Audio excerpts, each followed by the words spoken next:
Welcome back to my YouTube channel दोस्तों। Cyber cafe वाला में आप सभी का फिर से स्वागत है। दोस्तों आज मैं आपको बताने वाला हूं कि आप मुख्यमंत्री लाडली बहना योजना 2023 इसका फॉर्म आप किस प्रकार से फिलअप करेंगे। तो यहाँ पे मैंने इसका प्रिंट आउट निकाल लिया है। ये देखिए, इसमें लिखा है आवेदन हेतु आवश्यक जानकारी का प्रपत्र। ये आपका मात्र एक प्रपत्र है, इसके आधार पर आपका ऑनलाइन फॉर्म भरा जाना है। तो दोस्तों हम सबसे पहले बात करेंगे कि आवेदिका की समग्र आईडी। तो यहाँ पे दोस्तों आपको मैं बता दूं, ये आपके 9 कॉलम दिए हुए हैं, 1 2 3 4 5 6 7 8 9। यहाँ पे दोस्तों आपको फैमिली आईडी ना डाल के समग्र आईडी डालना है। मतलब आपको यहाँ पे पर्सनल वाली आईडी डालना है जो कि 9 अंकों की होती है। मान के चलिए किसी की ये आपकी समग्र आईडी है, तो आपको यहाँ पे उसको फिलअप कर लेना है। ये आपको अपनी समग्र आईडी में से ही डालना है, क्योंकि ये फॉर्म आपका जो है ऑनलाइन भरा जाएगा। अगर आपने इसमें कुछ भी गलत कर दिया तो आपका फॉर्म ऑनलाइन रिजेक्ट हो जाएगा। इसके बाद दोस्तों आपसे पूछा जाएगा आपका आधार कार्ड का नंबर। तो सभी को अपने आधार कार्ड में से अपना आधार कार्ड का यहाँ पे नंबर डाल देना है। जो भी आपका आधार कार्ड का नंबर हो आप उसे यहाँ पे फिलअप कर देंगे। ये आपको दोस्तों 12 अंकों का होता है, इसको आपको बहुत ही ध्यान से भरना है। इसके बाद आपसे पूछा जाएगा कि आवेदिका का नाम।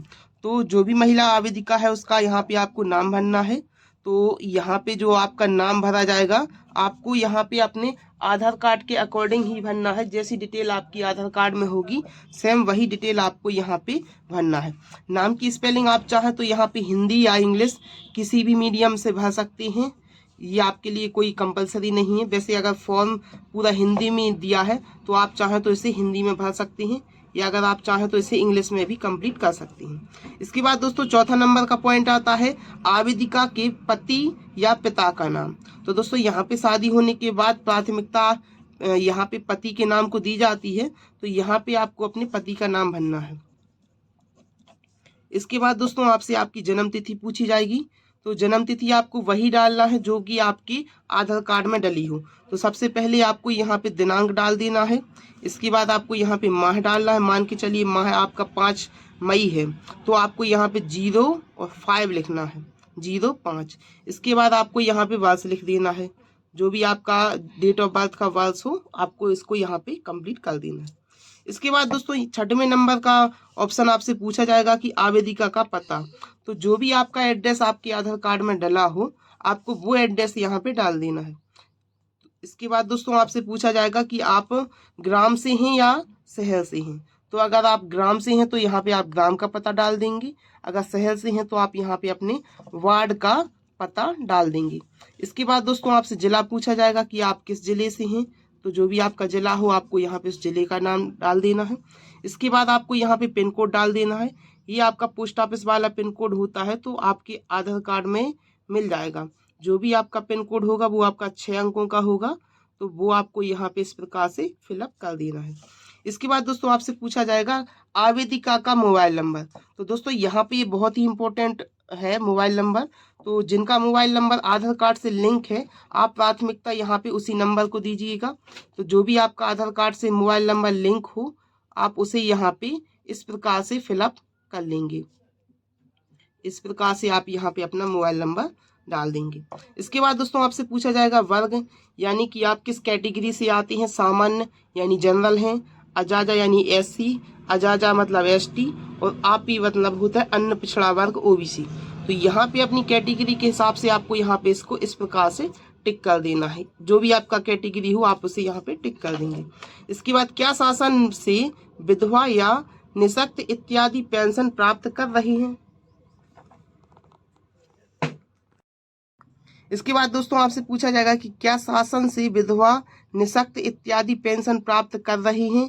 अगर किसी को इस प्रकार की कोई भी पेंशन मिल रही है विधवा या निःशक्त की, तो आपको यहाँ पे वो सही जानकारी देना है। अगर मिल रही तो आपको हाँ कर देना है, अगर नहीं मिल रही तो आपको नहीं पे टिक कर देना है। इसके बाद आपको विवाह की स्थिति पे टिक करना है कि आप विवाहित हैं या तलाकशुदा हैं या विधवा हैं या परित्याग हैं। दोस्तों यहाँ पे आपको अपनी कैटेगरी चूज कर लेना है, जो भी आपका भी प्रेजेंट में स्टेटस हो। ये आप यहाँ पे अगर आप किसी को भी टिक करते हैं तब भी आप यहाँ पे चारों ऑप्शन में आप इस योजना के अंतर्गत लाभार्थी होंगे, क्योंकि ये आपका नियम पुस्तिका में दिया गया है। इसके लिए मैंने अलग से वीडियो डाला हुआ है, इसका लिंक आपको डिस्क्रिप्शन में मिल जाएगा। तो यहाँ पे आपका जो भी ऑप्शन हो विवाहित है तो आप यहाँ पे विवाहित पे क्लिक कर देंगे। इसके बाद दोस्तों आवेदिका द्वारा की गई घोषणा, ये बहुत ही इंपॉर्टेंट घोषणा है। तो यहाँ पे ये लिखा है कि मैं घोषणा करती हूँ, या मतलब ये जो आवेदन कर रहा है आवेदिका है उसके अकॉर्डिंग ये घोषणा भरी जानी है। पहला ऑप्शन है कि मेरे परिवार की सम्मिलित रूप से वार्षिक आय 2.5 लाख रुपए से कम है, तो इसको आपको टिक कर देना है। यहाँ पे अगर आपकी 2.5 लाख से ऊपर होगी तो आप इसके लिए पात्र नहीं होंगे। इसके बाद आपसे पूछा जाएगा मैं स्वयं या मेरे परिवार का कोई भी सदस्य आयकर दाता नहीं है, तो यहाँ पे आपको इसको टिक कर देना है कि आपका कोई भी परिवार का सदस्य टैक्स नहीं दे रहा है।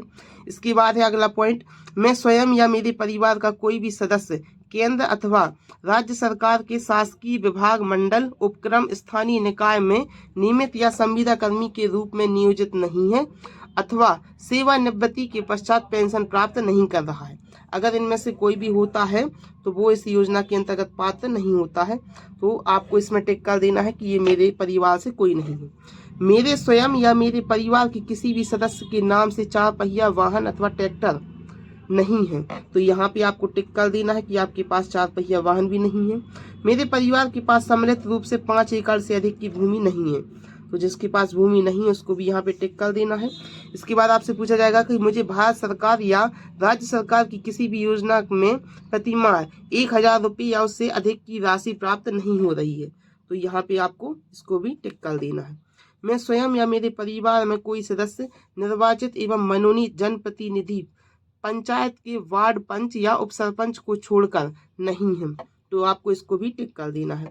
मैं स्वयं या मेरे परिवार में कोई सदस्य भारत सरकार, राज्य सरकार द्वारा चयनित या मनोनीत बोर्ड, निगम, मंडल, उपक्रम के अध्यक्ष या संचालक या सदस्य नहीं है, तो यहाँ पे आपको इन सभी ऑप्शन को टिक कर देना है। ये आपकी सेल्फ की घोषणा हो गई।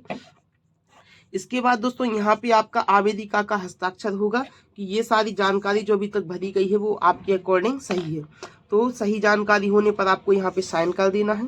साइन करने के बाद दोस्तों ये आपका फॉर्म हो गया। ये आपका फॉर्म यहाँ से ऑनलाइन भर जाएगा। आपका फॉर्म ऑनलाइन भरने के बाद ही आपको यहाँ पे पावती दी जाएगी। पावती में आपका ऑनलाइन आवेदन संख्या यानी आपका ऑनलाइन पंजीयन संख्या यहाँ पे लिख दिया जाएगा जब आपका ऑनलाइन आवेदन होगा। इसके बाद उसकी दिनांक लिख दी जाएगी। मान के चलिए आपका 25 तारीख को हुआ है, तो यहाँ पे उसकी जो है तिथि लिख दी जाएगी, किस डेट पे आपका आवेदन हुआ है। इसके बाद आवेदिका का यहाँ पे नाम हो जाएगा जो भी आवेदन में फॉर्म में दिया होगा। इसके बाद यहाँ पे पिता या पति का नाम हो जाएगा। चौथे नंबर में आपकी ये जानकारी आपसे स्वयं पूछी जाएगी कि आपका आधार बैंक अकाउंट से लिंक है या नहीं। अगर नहीं होगा तो आपको इसको लिंक कराना होगा। ये आपका फॉर्म भरते टाइम आपसे जानकारी ली जाएगी। तो अगर होगा तो इसमें आपको हाँ कर देना है, अगर नहीं होगा तो आपको नहीं पे क्लिक कर देना है। आपका बैंक अकाउंट डीबीटी एनेबल्ड है या नहीं, ये जानकारी इसके लिए दोस्तों मैंने अलग से वीडियो बनाया हुआ है। आप चाहे तो डिस्क्रिप्शन में जाके इस लिंक को ओपन करके इस वीडियो में मैंने बहुत अच्छे तरीके से बताया हुआ है कि आप डीबीटी एनेबल्ड किस प्रकार से कराएंगे। तो ये आपको बैंक जाके कराना पड़ता है। तो ये आपका अभी तक डीबीटी एनेबल्ड हुआ है या नहीं, आपको अगर हो गया है तो हाँ कर देना है, नहीं हुआ है तो आपको इसको करा लेना है। उक्त कार्यवाही पूर्ण किए जाने एवं पात्रता होने पर ही आपकी स्वयं के आधार लिंक डीबीटी एनेबल्ड खाते में राशि प्राप्त होगी। नोट इसमें देखिए बहुत ही इंपॉर्टेंट नोट दिया हुआ है। यह मात्र आवेदन की पावती है। आवेदन परीक्षण उपरांत पात्र आवेदिका होने की दशा में ही योजना के अंतर्गत लाभान्वित किया जाएगा। यहाँ पे ये मात्र आपका फॉर्म है, प्रारूप है। अगर आप इसमें सही पाए जाते हैं तो ही आपको 1,000 रुपये का भुगतान किया जाएगा। अब दोस्तों यहाँ पे मैं बात करूं कि निम्न कारणों से आवेदन ग्राह्य नहीं किया गया। अगर आपका कोई भी आवेदन लेने से मना करता है कि संचालन या सीएससी सेंटर, तो आपको जो है निम्न जानकारी दी जाएगी कि आपका आवेदन किस प्रकार से रिजेक्ट किया गया है। तो पहला है आपका अविवाहित होने की स्थिति में अगर आपने ये फॉर्म भरा हुआ है और आपका ये फॉर्म नहीं भरा जा रहा ऑनलाइन, तो यहाँ पे वो आपका टिक करके बताएगा कि आपका फॉर्म रिजेक्ट होने का कारण क्या है। इसके बाद आयु 23 से 60 वर्ष के मध्य ना होने से, यहाँ पे आपकी आयु जो है 23 साल से ऊपर और 60 के नीचे होना चाहिए। इसके बाद समग्र में आधार ई-केवाईसी ना होने पर, अगर आपका समग्र में ई-केवाईसी नहीं है तो इन 3 कारणों से आपका आवेदन जो है निरस्त किया जाएगा। इसके बाद जारीकर्ता के हस्ताक्षर एवं सील, तो जो भी यहाँ से आपका जो सूचना ये आपकी रसीद जारी करेगा वो आपको यहाँ पे सील साइन करके देगा। तो दोस्तों यहाँ से आप देख पाएंगे, ये मैंने आपको कंप्लीट वीडियो बता दिया है कि किस प्रकार से आपको अपना फॉर्म भरना है। अभी भी आपका अगर कोई डाउट होता है तो आप मुझे कमेंट सेक्शन में कमेंट करके जरूर पूछ सकते हैं। साथ ही साथ दोस्तों वीडियो अच्छा लगे तो इसे लाइक कर देना, अपने दोस्तों के साथ शेयर कर देना और मेरे आने वाले अपडेट के लिए मेरे चैनल को सब्सक्राइब जरूर कर लेना। थैंक यू दोस्तों।